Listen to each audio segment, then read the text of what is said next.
ko'tarmadagi har bir xonadonga kiradigan bo'lsangiz, insonlarni ko'ryapsizmi? Qanaqangi kayfiyat, qanaqangi jo'shqinlik.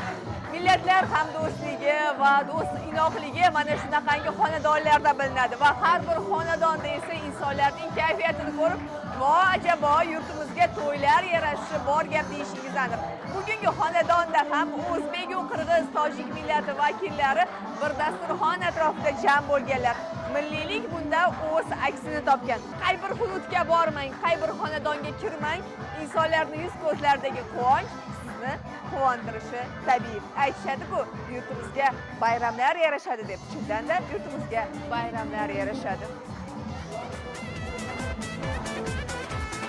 Atarıtıp alıstan geldik çengeler, başta yiyip sizge salam verdik çengeler. Ağdır koşup eki açtım bugün toyunda, bir geleşip dost kulası yıllayım desenin. Hay cengeler, hayday cengeler, hap hap hap kayap bak şair cengeler. Hay cengeler, hayday cengeler, gülday nazik suday tulup bizden cengeler. Vatan yegonadir, vatan bittadir shiori ostida joylarda o'tkazilayotgan hamdo'stlik, millatlararo totuvlik tadbirlari mahallalarda ham ko'tarinki tarzda bo'lib o'tmoqda. Yosh ulug'larning yuz-ko'zlaridagi quvonch, milliy liboslarda yal-yal yonib turgan bolajonlarni ko'rib, ko'nglingiz yorishishi aniq. Tuman hokimligi vakillari hududda tashkil etilgan tadbirda ishtirok etar ekanlar, ularning quvonchlariga sherik bo'lishdi. Milliy qadriyatlar aks etdi. Barcha ijro etilgan kuy-qo'shiqlar chiqishlardi. Bir dasturxon atrofiga jam bo'lgan mahalla faollari qo'llarini duoga ochdilar. Yurt tinchligiyu millatlar hamdo'stligi bardavom bo'lishini tilashdi.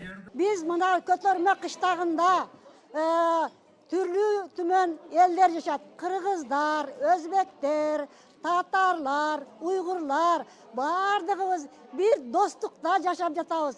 Bardığımız bir uy bilenin adamlarınday bolup yaşayız. Mana bizge göngül burup, prezidentimiz mana bizge uşunday yaxşınaqay manaydagı mayramdı bizge taşkil kılıp atat. Bizge şunçalık göngül burğanıngары için çoğun razıçılıkты bildiremiz. Bardıq ulutlar bir-birimiz bilen ıntımakta yaşayız. Biz folklar ansamblini tüzüp koyganбыз. Kırgız folklar ansambli var.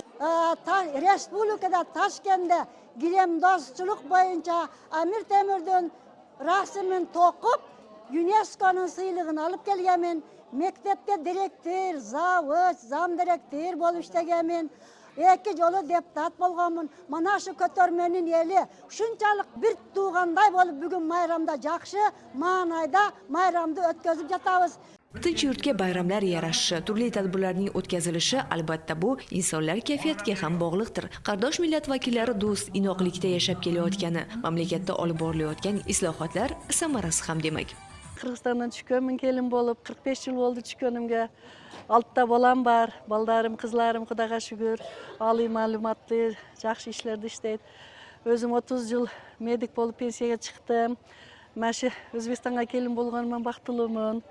Mana shu davlatdagi o'zim, baldarim qolaversa paydam tegib, mehnat qilganman, roziman.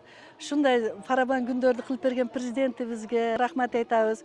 Bunday faraban günler boshqa yerda yo'q. Mana iki xalqning do'stligi bundan buyoqqa ham o'niga o'saversin. Dag'i qiz olib, qiz beraverayli, qudandali bo'lib, bardi keldili bo'laverayli. Bunday bayramlarga ko'z tiybesin. Sağ salamat bo'layli. Yana o'sha oylarga, shu kunlarga qataligimizdan qata olmay, sağ salamat o'ynab kelib yetishga nasib qilsin. Yana bir e'tiborli jihat hududlarda tomorqalardan unumli foydalanish, aholi daromadlarini oshirishga ham alohida e'tibor qaratilmoqda. Har bir xonadonlardagi tomorqalarda qulupnay, pomidor, bodring, kartoshka, sarimsoq, piyoz ekilgan bo'lib, hosil mo'l bo'lishiga, yaxshi daromad olishni ko'zlaganlar. Bir so'z bilan aytganda, bayram tadbirlari hududlarda ko'tarinkilik bilan o'tkazilmoqda.